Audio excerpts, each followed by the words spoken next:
कि वोट का अधिकार बाबा साहब ने कितनी मुश्किल से दिलवाया। क्या हमने उस सच्चाई को समझा? हमने उस सच्चाई को नहीं समझा। हमने अपनी इस वोट को शराब की बोतल में 1000-2000 रुपये में 10-20 किलो अनाज में बेच दिया। कब जागोगे? कब आंखें खुलेंगी तुम्हारी? जो आपके हक के अधिकार के लिए लड़े उसके साथ आप खड़े हो जाओ। जो आपके हक अधिकार को छीनने वाले लोग हैं, जो आपके हक अधिकार की लड़ाई में आपके साथ शामिल नहीं होते, ऐसे संगठनों में आपको जाने की जरूरत नहीं है। जो आपको जन्म से नीच और ऊंच बनाते हो, ऐसे लोगों के साथ जाने की जरूरत नहीं है। अपनी ताकत को पहचानो, आप 90% हो। वोट हमारा, राज तुम्हारा अब नहीं चलेगा।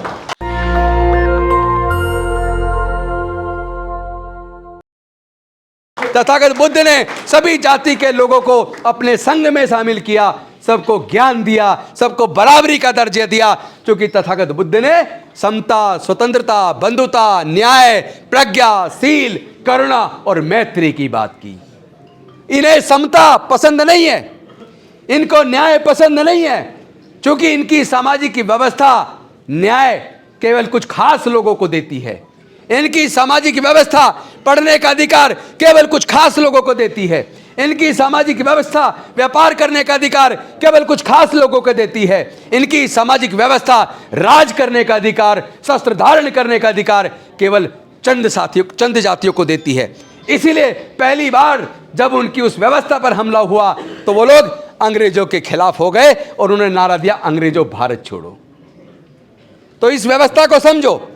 डॉक्टर बाबा साहब अम्बेडकर अकेले जिन्होंने दोनों व्यवस्था किया। एक तरफ इस जातिवादी, वर्णवादी, अन्यायवादी, विषमतावादी, अधिकारवादी व्यवस्था पे भी हमला किया और साथ में अंग्रेजों को कहा, हमें तुम्हारी जरूरत नहीं है, हम अपने देश का शासन खुद चलाना जानते हैं।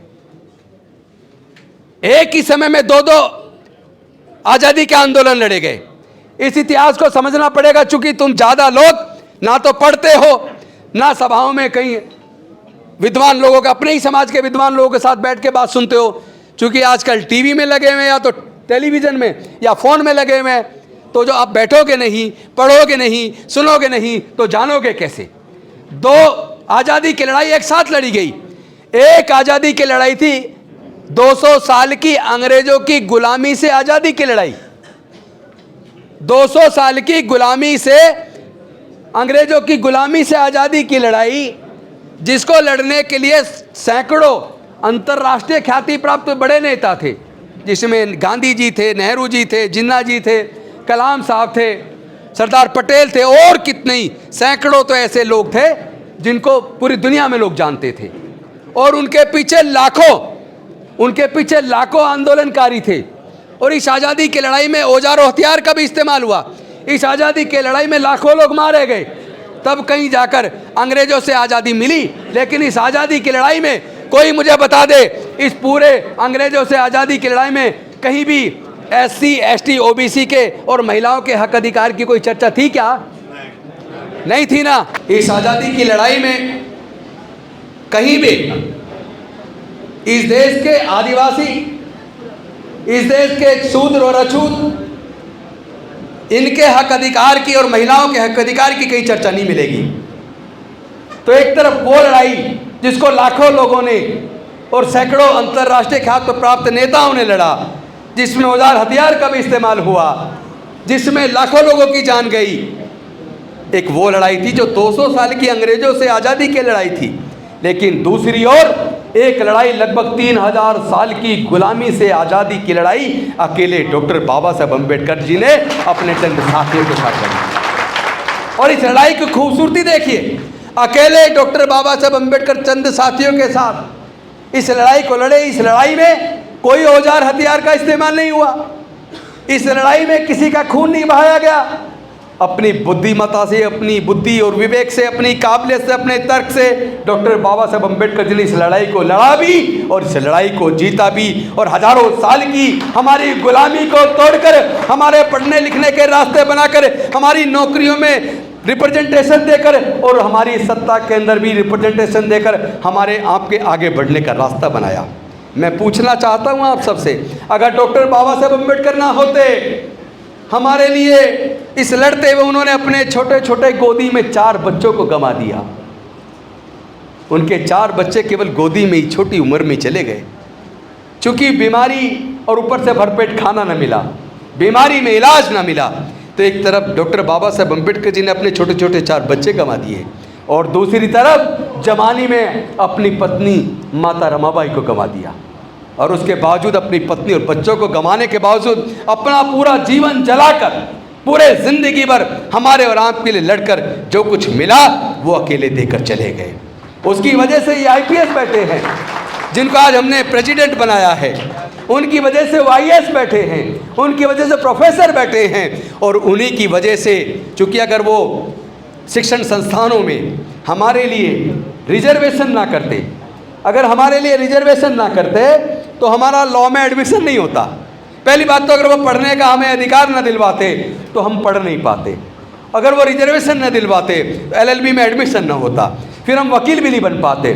और अगर वो पॉलिटिकल रिजर्वेशन ना दिला पाते तो मैं MLA नहीं बन पाता, और अगर मैं MLA नहीं बन पाता तो मैं मंत्री भी नहीं बन पाता। तो अगर आज हमारे देश, पूरे देश के अंदर हमारे 1000 से ज़्यादा SC ST के लोग अगर विधायक बने हुए हैं, 131 हमारे अगर सांसद बने हुए हैं, हजारों हमारे निगम पार्षद बने हुए हैं, लाखों हमारे ग्राम प्रधान बने हुए हैं, जिला पंचायत सदस्य बने हुए हैं, चेयरमैन बने हुए हैं, कलेक्टर बने हुए हैं, साइंटिस्ट बने हुए हैं, प्रोफेसर बने हुए हैं, ये सब अकेले डॉक्टर बाबा साहब अम्बेडकर देकर चले गए। मैं पूछना चाहता हूं, ये जो रिप्रेजेंटेशन डॉक्टर बाबा साहब अम्बेडकर जी ने दिया वो समाज के लिए दिया, किसी व्यक्ति को नहीं दिया। उन्होंने हमें इसीलिए MLA और मंत्री नहीं बनाया कि हम MLA बन जाएं, मंत्री बन जाएं और अपने परिवार तक सीमित हो जाएं। उन्होंने इसलिए बनाया ताकि बनने के बाद हम पूरे इस बहुजन समाज की आवाज़ बने, हम संसद और विधानसभाओं में अपने समाज के हक अधिकार की लड़ाई को लड़ें। लेकिन क्या ऐसा हुआ? ऐसा हुआ नहीं, क्योंकि देश के अंदर उन लोगों ने सोचा कि ये लोग जो हजारों साल से हमारे गुलाम थे, जो हमारे सामने खाट पर नहीं बैठ सकते थे, जो हमारे घर के सामने से पैरों में चप्पल पहनकर नहीं निकल सकते थे, जो हमारे घड़े को नहीं छू सकते थे, हमारे कुएं पर नहीं चढ़ सकते थे, हमारे जलाशय को नहीं छू सकते थे, आज ये लोग बड़े बड़े अफसर बन गए हैं, इंजीनियर बन गए हैं, डॉक्टर बन गए हैं, प्रोफेसर बन गए हैं, साइंटिस्ट बन गए हैं, कलेक्टर बन गए हैं, और तो और MLA MP और मंत्री बन गए हैं, यहाँ तक कि राष्ट्रपति बन गए हैं। और अब ये उत्पीड़न के खिलाफ मुकदमा दर्ज कराने लगे हैं, एट्रोसिटी एक्ट में दर्ज कराने लगे हैं। ये ताकत इनके पास कहाँ से आई? तो उनको समझ आया कि ये ताकत इनके पास पढ़ने से आई। जब ये पढ़ने लगे तो इन्हें अच्छे बुरे का ज्ञान हो गया, जब ये पढ़ने लगे तो इन्हें अपने अधिकारों का ज्ञान हो गया, जब ये पढ़ने लगे तो उत्पीड़न के खिलाफ शिकायत कहाँ की जाती है इनको ये समझ आ गया। जब ये पढ़ने लगे तो अपने हक अधिकार के लिए लड़ने लगे, जब ये पढ़ने लगे तो अपने मुद्दों पर आवाज़ उठाने लगे। तो उन्होंने सोचा, ओहो, तो ये जो कुछ मिला है इन्हें पढ़ने की वजह से मिला है। तो उन्हें किसी ने बताया कि 2 कारण हैं, एक पढ़ना, दूसरा घरों में पैसे आना। ये पैसे इनके पास नौकरी से आए हैं, क्योंकि ज़मीन के मालिक इन्हें हमने बनने नहीं दिया, व्यापारी इन्हें हमने बनने नहीं दिया, संपत्ति का मालिक इन्हें हमने नहीं बनने दिया। लेकिन डॉक्टर बाबा साहब अम्बेडकर ने इन्हें पढ़ा भी दिया, इन्हें नौकरी दिलवा दी, नौकरी से घर में पैसा आया, पैसे से घर में सामर्थ्य आया, सामर्थ्य ने बोलने की ताकत दे दी। यहीं से उन्होंने षड्यंत्र किया कि फिर से इनकी पढ़ाई छीन लो, फिर से इनकी पढ़ाई भी छीन लो और इनकी नौकरी भी छीन लो। लेकिन उसके बीच में बाधा क्या थी? उसके बीच में बाधा ये थी कि भाई अब तो प्रजातंत्र है और प्रजातंत्र में चुनाव लड़ना है, चुनाव में इनका वोट लेना है, और वोट लेना है तो दोबारा इनके पढ़ने पर धार्मिक बंदिश तो नहीं लगाई जा सकती, दोबारा इनकी नौकरियां रिजर्वेशन खत्म करके छीनी नहीं जा सकती। तो उन्होंने षड्यंत्र किया, उन्होंने कहा कि डायरेक्ट ना सही इनडायरेक्ट तरीके से कर दो। तो उन्होंने 2 तरीके से किया। एक तरफ उन्होंने एजुकेशन को इतना महंगा कर दिया, इतना महंगा कर दिया, सरकारी स्कूलों को कमज़ोर कर दिया, वहाँ टीचरों की भर्ती बंद कर दी। जिस स्कूल में 100 टीचर चाहिए वहाँ पे 10, 12, 15, 20 टीचर हैं, पढ़ने का माहौल नहीं है, ऊपर से मिड डे मील 2 घंटे उसमें बर्बाद कर दो। तो यानी सरकारी स्कूल का माहौल ऐसा बना दिया कि माँ बाप को लगने लगा सरकारी स्कूल में पढ़ के तो बच्चा कामयाब नहीं होगा, यहाँ पढ़ के तो बच्चा मजदूर बनेगा, इससे तो अच्छा कर्ज पानी करके कहीं से कुछ करो और बच्चे को प्राइवेट स्कूल में पढ़ाओ। और प्राइवेट स्कूलों में जो मीडियम दर्जे के प्राइवेट स्कूल हैं उसमें एक बच्चे की पढ़ाई का खर्चा, उसकी फ़ीस का खर्चा, उसका ट्रांसपोर्ट का खर्चा, उसका किताबों का खर्चा, सारे खर्चे जोड़ लें तो मध्यम दर्जे के प्राइवेट स्कूल में एक बच्चे को पढ़ाने के लिए एक माँ बाप को 8 से 10 हज़ार रुपया महीना खर्च करना पड़ता है। क्योंकि प्राइवेट में पढ़ाने वाले के भी सारे बच्चे ट्यूशन पढ़ते हैं, किसी का रिकॉर्ड उठा के देख लेना। तो ट्यूशन का खर्चा भी जोड़ लो तो 8 से 10 हज़ार रुपये महीना एक बच्चे के पढ़ने का खर्चा है। और अगर 2 बच्चे की, हर घर में अगर 2 बच्चे हैं तो 2 बच्चों को पढ़ाने के लिए एक माँ बाप को कम से कम 15 से 20 हज़ार रुपया चाहिए। जबकि SC ST और अति पिछड़े वर्ग के लोग और माइनॉरिटी के लोग, इनके 99% लोग ऐसे हैं जिनके पूरे परिवार की इनकम को जोड़ लो तो 5,000 से लेकर 20,000 के बीच निकलेगी। सही कह रहा हूँ, गलत कह रहा हूँ? तो जो लोग पूरा परिवार मिलके 5 से 20,000 रुपये के बीच कमा रहा है, ईमानदारी से बताओ क्या वो अपने बच्चों को प्राइवेट स्कूलों में पढ़ाने का खर्चा उठा सकते हैं? क्या नहीं उठा सकते ना। और दूसरी तरफ फिर भी किसी तरीके से 12वीं तक पढ़ लिख के अच्छा निकल गया, बच्चे ने खूब मेहनत कर ली, बच्चे में प्रतिभा है, अब बच्चा चाहता है मैं वकील बनूं, मैं 12वीं के बाद 5 साल का लॉ कोर्स करूं, NLU में एडमिशन लूं।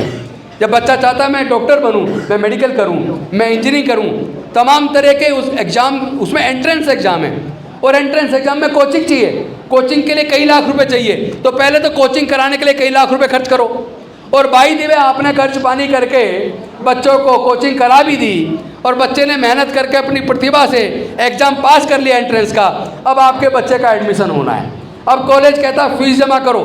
सरकारी इंजीनियरिंग कॉलेज में IIT में आप जाके देखो, इंजीनियरिंग कॉलेज में जाके देखो, लॉ कॉलेज में NLU के अंदर जाके देखो, 1 साल की फीस का खर्चा लेके 1.5 लाख से 2.5 लाख के बीच, 1.5 लाख से 2.5 लाख के बीच एक बच्चे का एडमिशन के टाइम पे खर्चा, प्लस हॉस्टल का खर्चा, किताबों का खर्चा, खाने का खर्चा, उसको और जोड़ लो तो एक बच्चे को 1 साल के अंदर 2.5 लाख से 3 लाख रुपया चाहिए।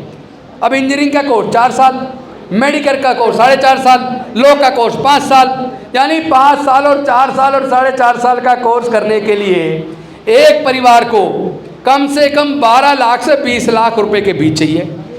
और अगर बच्चा बाई चांस IIM में चला गया, IIM के अंदर 1 साल का 22 लाख और 2 साल का 44 लाख, ये केवल इतना सारा पैसा मैं आप सबसे पूछना चाहता हूँ, SC ST OBC माइनॉरिटी, क्या आपके 99% लोग क्या ये खर्चा उठा सकते हैं? क्या नहीं उठा सकते ना। इसका मतलब उन्होंने इनडायरेक्ट तरीके से आपसे पढ़ाई छीन ली।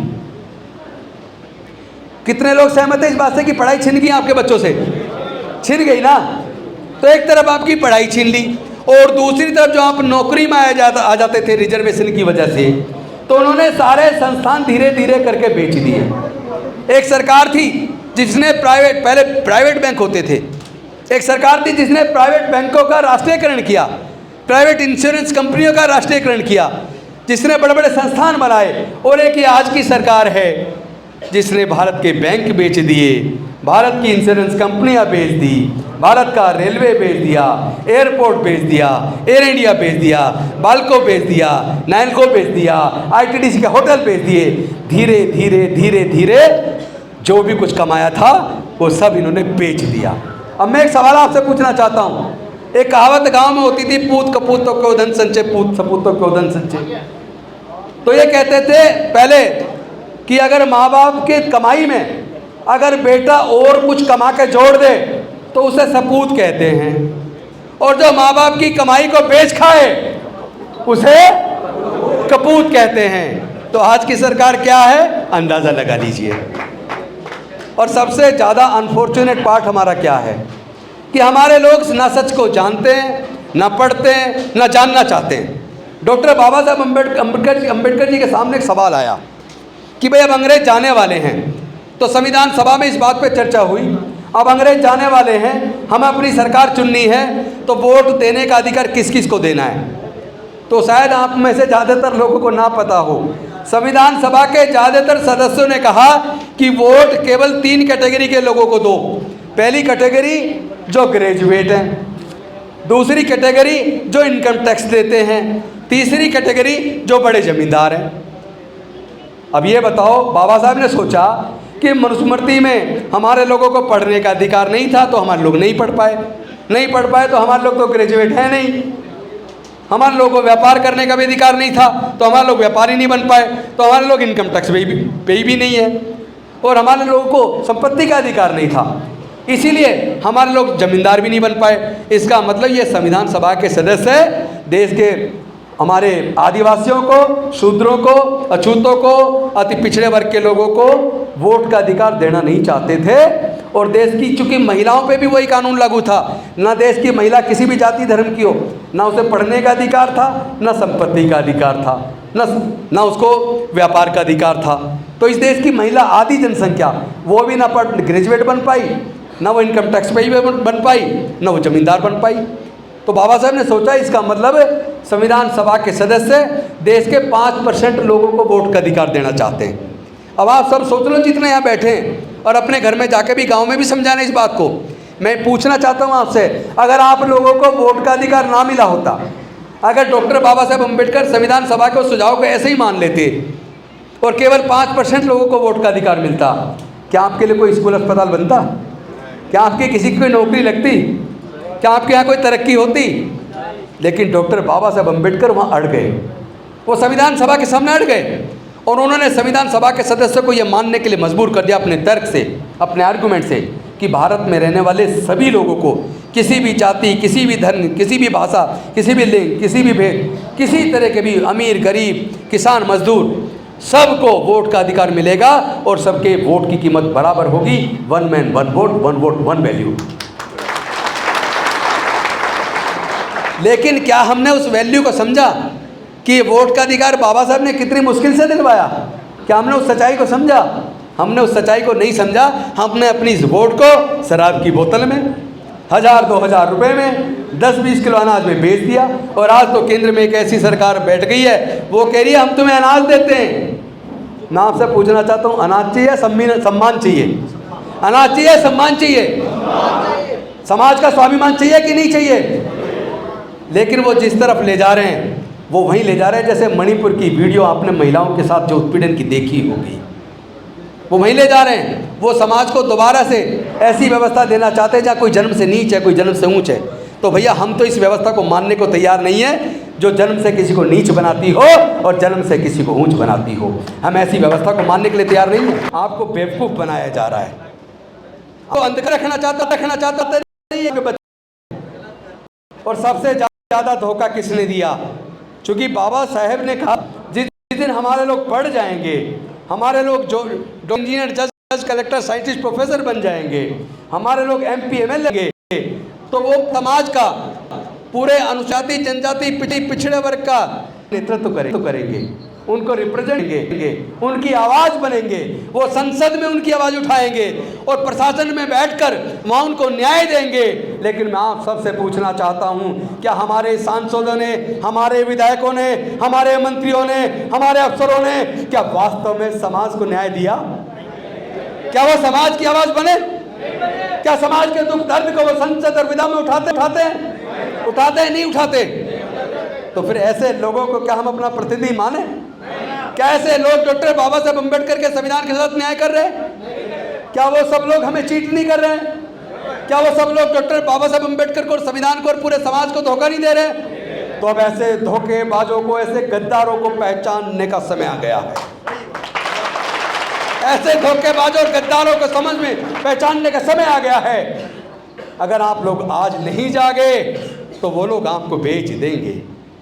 वो लोग वहाँ जाते हैं, कहते हैं मेरे पास इतना समाज है, मेरी इतनी जनसंख्या गांव में, ये मेरा समाज मेरे कहने से वोट डालता है, और वो वहाँ उन नेताओं से लाखों रुपए लेके आपकी वोट को बेच देता है। और जो नेता जिन पूंजीपतियों के पैसे से आपकी वोट को खरीदता है, उन्हीं पूंजीपतियों के हाथों वो पूरे देश के भविष्य को बेच देता है, आपके बच्चों के भविष्य को बेच देता है।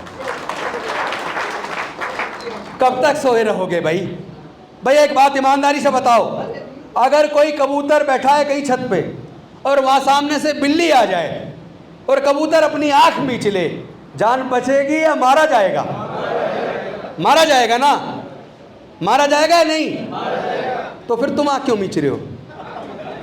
तुम आंख कब खोलोगे? कबूतर आंख मीचेगा तो मारा जाएगा, लेकिन उड़ जाएगा तो जान बच जाएगी। तो आप लोग भी अपनी आंखें खोलिए और अपने ऐसे प्रतिनिधियों को अब जरा मार्गदर्शन कीजिए।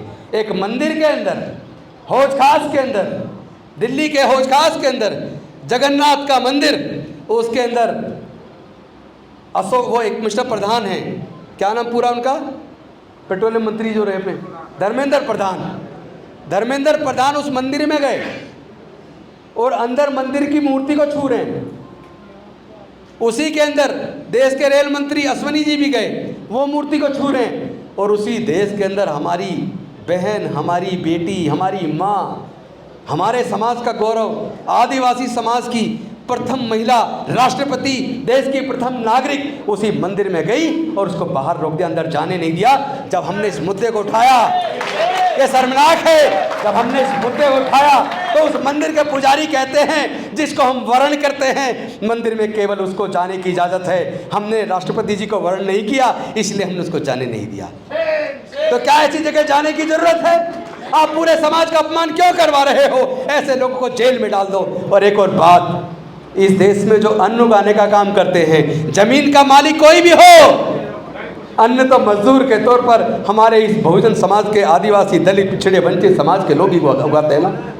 ये जो इतना शानदार हॉल बना है, इसका निर्माण किसी मजदूर ने किया होगा। जितने बड़े बड़े भवन बने हैं उनका निर्माण किसी मजदूर, हमारे समाज के लोग ने किया। जितने रोड बने, फ्लाईओवर बने, इमारतें बने, कॉलेज बने, अस्पताल बने, इन सब का निर्माण चाहे मालिक कोई भी हो, मजदूर के तौर पर हमारे आदिवासी, दलित, पिछड़े, हमारे समाज का खून पसीना इसमें लगा है। मंदिर कहीं भी हो, किसी का भी हो, उसका निर्माण मजदूर के तौर पर हमारे समाज के लोगों ने किया है। और कोई भी उनका भगवान हो, पत्थर को तराश कर उसको मूर्ति बनाने का काम, मंदिर में स्थापित करने का काम, ये भी इस अनुसूचित जाति, जनजाति, पिछड़े वर्ग के लोग ही मूर्तियां बनाते हैं। जाकर देख लेना, जो अयोध्या के अंदर मंदिर बना, वैसे तो अयोध्या साकेत नगरी थी, बुद्ध की नगरी थी, वहाँ खुदाई में केवल बुद्ध के अवशेष निकले, लेकिन वहाँ जो मंदिर बन रहा है, आप जाकर देख लेना, उन पत्थर को तराशने का, मूर्ति निर्माण का, उस मंदिर के निर्माण का कौन से कारीगर काम कर रहे हैं, उसकी जांच करोगे तो वो सारे कारीगर आपको आदिवासी, अनुसूचित जाति, जनजाति, पिछड़े वर्ग के लोग मिलेंगे। तो जिसने इस भगवान का निर्माण किया पत्थर को तराश कर, उसको कहते हो कि मंदिर में मत जा, भगवान अपवित्र हो जाएंगे। अरे बेवकूफ, इसका तो निर्माण ही हमने किया है। कब जागोगे, कब आंखें खुलेंगी तुम्हारी? जिसका निर्माण तुमने किया है तुम वहां जा नहीं सकते। अरे भाई, हम मेहनत कश लोग हैं, हम कमा के खाने वाले लोग हैं, हराम का नहीं खाते, चोरी नहीं करते, भीख नहीं मांगते, हम कमा के खाते हैं। तो अपने सम्मान और स्वाभिमान के लिए मर मिटने के लिए तैयार हो जाओ। लेकिन ये लड़ाई विचारधारा की लड़ाई है, ये लड़ाई लाठी गोली की लड़ाई नहीं है, विचारधारा की लड़ाई है। इस विचारधारा की लड़ाई में जो बुद्धि और विवेक से लड़ेगा वो जीतेगा। वो दिमाग से लड़ रहे हैं। उन्होंने सोचा इनकी वोट चाहिए, फिर से इनका पढ़ना लिखना, हम कानूनी तौर पे तो पढ़ने पे पाबंदी नहीं लगा सकते, कानूनी तौर पे तो रिजर्वेशन ख़त्म नहीं कर सकते, क्योंकि उन्होंने एक बार करके देखा। उन्होंने 2018 में, आपको याद होगा, जब उन्होंने SC ST prevention of atrocities act को पूरी तरह डाइल्यूट किया तो पूरे देश के अंदर एक जलजला पैदा हुआ। 2 अक्टूबर 2018 को SC ST पूरे देश के अंदर सड़कों पर आया और आपने सबको बता दिया कि ये सरकार हमारी वजह से है, हम इसको चलने नहीं देंगे। सरकार को झुकना पड़ा। लेकिन ज़रा मुझे बताइए, उसके अंदर गोलियां भी चलाई, हमारे युवाओं को मारा गया, हमारे युवाओं को जेल में डाल दिया, लाखों लोग आज केस भुगत रहे। मैं पूछना चाहता हूं, आपके हक अधिकार की लड़ने के लिए, आपके हक अधिकार की लड़ाई को लड़ने के लिए कभी भी RSS, बजरंग दल, विश्व हिंदू परिषद, क्या ये संगठन आपके SC ST OBC की लड़ाई को लड़ने के लिए आए क्या? जब आपके रिजर्वेशन के ऊपर हमला हुआ, आरक्षण पर हमला हुआ, तब भी मुझे बताइए, क्या RSS, बजरंग दल, विश्व हिंदू परिषद आपकी लड़ाई लड़ने के लिए आया क्या? नहीं आया ना।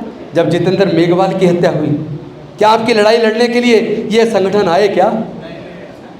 जब इंदर मेघवाल की हत्या हुई, क्या ये संगठन आपकी लड़ाई लड़ने आए क्या? जब हाथरस की बेटी का सामूहिक बलात्कार करके हत्या हुई, तो उसकी लड़ाई लड़ने के लिए क्या ये संगठन आए क्या? पूरे देश के अंदर देश के अनुसूचित जाति जनजाति पिछड़े वर्ग के बहन बेटी के बलात्कार करके हत्या होती है, हमारे लोगों का शोषण होता है, युवाओं की हत्या कर दी जाती है। मैं पूछना चाहता हूँ क्या ये संगठन हमारे हक के लिए लड़ने आते हैं क्या? अगर नहीं आते तो इस धर्म की रक्षा की लड़ाई को लड़ने के लिए आरएसएस, बजरंग दल, विश्व हिंदू परिषद में अनुसूचित जाति जनजाति पिछड़े वर्ग के लोग क्यों जाते हैं? इन संगठनों को आप क्यों चला रहे हो?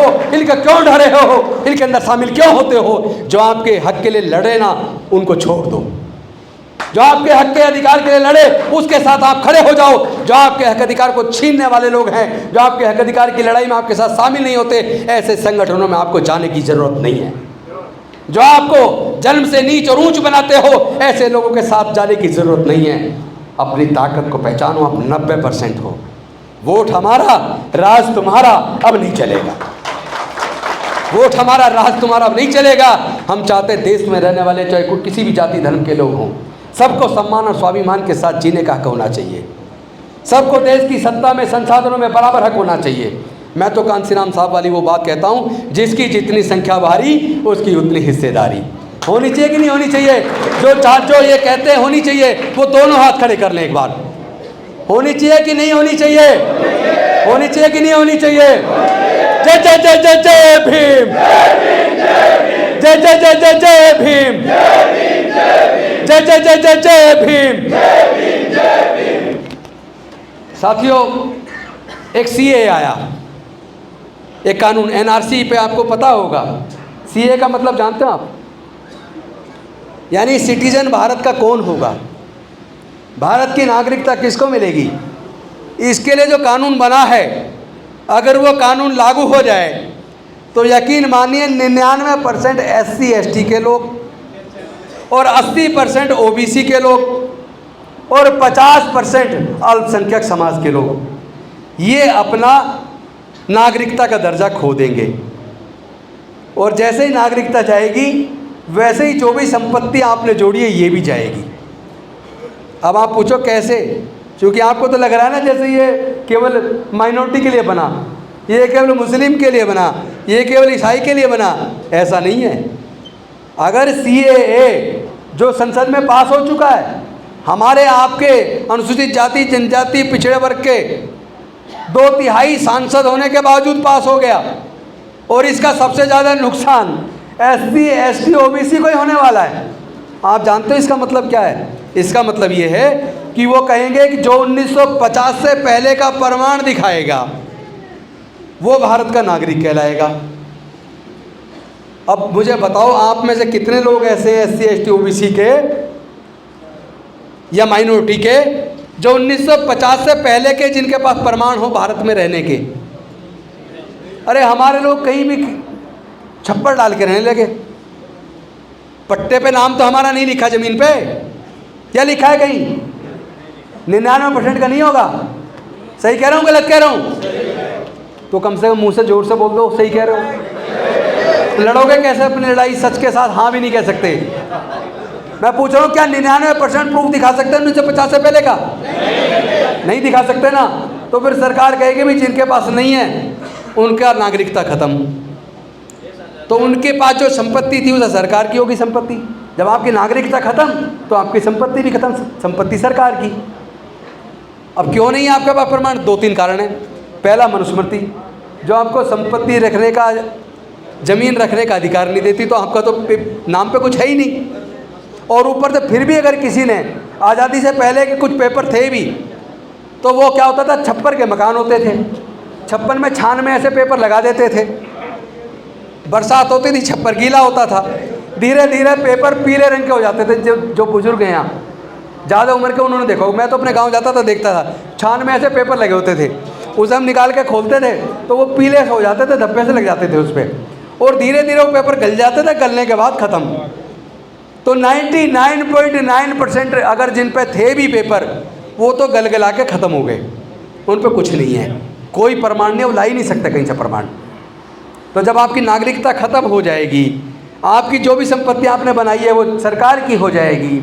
उसके बाद कहेंगे ये जो CA आया है ये SC ST या वो कहता है जो हिंदू हैं, चूँकि हिंदू में हमें ज़बरदस्ती डाल तो लिया, वो कहेगा हम आपको नागरिकता देंगे, चूँकि ये कानून आपको नागरिकता देने का अधिकार देता है सरकार को। लेकिन समझ लो फिर नागरिकता उस दिन दी जाएगी आपको, उस दिन आप नागरिक बनेंगे। अब आपके पास है कुछ नहीं, जेब खाली, ना कोई ज़मीन है, कुछ नहीं है, आज आपको नागरिकता बने, आपको आपकी ज़िंदगी की शुरुआत आज से होगी। नागरिकता तो आज से मिलेगी, पर आपके जीवन की शुरुआत आज से होगी। जो इससे पहले था वो तो सरकार जब्त कर चुकी, ये होगा। तो अब सोच लो CA लागू होना चाहिए कि नहीं होना चाहिए। ऐसे ये UCC ऑलरेडी बता चुके मीना जी, UCC आएगा भाई। इससे पहले ये समझ लो कि भारत में अलग अलग राज्यों में अलग अलग व्यवस्थाएं, अलग अलग जाति, अलग धर्म, अलग संस्कृति के लोग रहते हैं। और कई तो क्षेत्रवाद, जैसे नॉर्थ ईस्ट के राज्यों को अलग विशेष दर्जा प्राप्त है, उनके लिए कानून में विशेष दर्जा है। उसी तरह जैसे SC ST की ज़मीन को कोई और नहीं खरीद सकता, एक विशेष दर्जा है।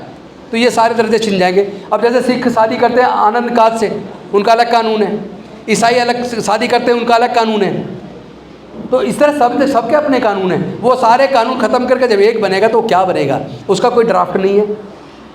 जिस चीज़ का ड्राफ्ट ही नहीं है उस पर चर्चा करवाई जा रही है 2024 के चुनाव के लिए। उससे होना कुछ नहीं है।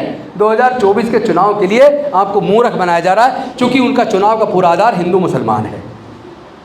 उनका पूरे चुनाव का आधार हिंदू मुसलमान है। आप लोग हिंदू मुसलमान मत होने देना। आप पहले ये कहना हिंदू मुसलमान की बात तो बाद में करना, पहले ये बताओ अनुसूचित जाति जनजाति पिछड़े वर्ग को उनके अधिकार दोगे या नहीं दोगे? उनको बराबर की हिस्सेदारी भागीदारी दोगे कि नहीं दोगे? उनको बराबर के अधिकार देने को तैयार हो कि नहीं हो? हमें ये 10-20 किलो अनाज नहीं चाहिए, हमें स्वाभिमान का जीवन चाहिए। हम अपनी बहन बेटियों की इज्जत करते हुए नहीं देख सकते, हम अपने बच्चों के कत्ल होते हुए नहीं देख सकते। हम लड़ेंगे, हम जीतेंगे। और हम ये जानते हैं कि कैसे लड़ा जाता है, कैसे जीता जाता है। लेकिन याद रखना, आपके बीच कुछ लोग ऐसे आएंगे जो अपने ही समाज के होंगे, आपको बरगलाएंगे और कहेंगे हम लाठी का जवाब लाठी से देंगे, गोली का जवाब गोली से देंगे। भैया ये लाठी गोली की लड़ाई नहीं है। पहली बात तो लाठी गोली हम पे है नहीं, हमारे पास कहाँ औजार हथियार है। हम लोग तो मेहनत कश लोग हैं, कमा के खाने वाले लोग हैं। ये लड़ाई जीतने का एक मंत्र है जो डॉक्टर बाबा साहब अम्बेडकर दे गए। उन्होंने न्याय से, कानून से, बुद्धि से, विवेक से इस लड़ाई को लड़ा और जीत हासिल की।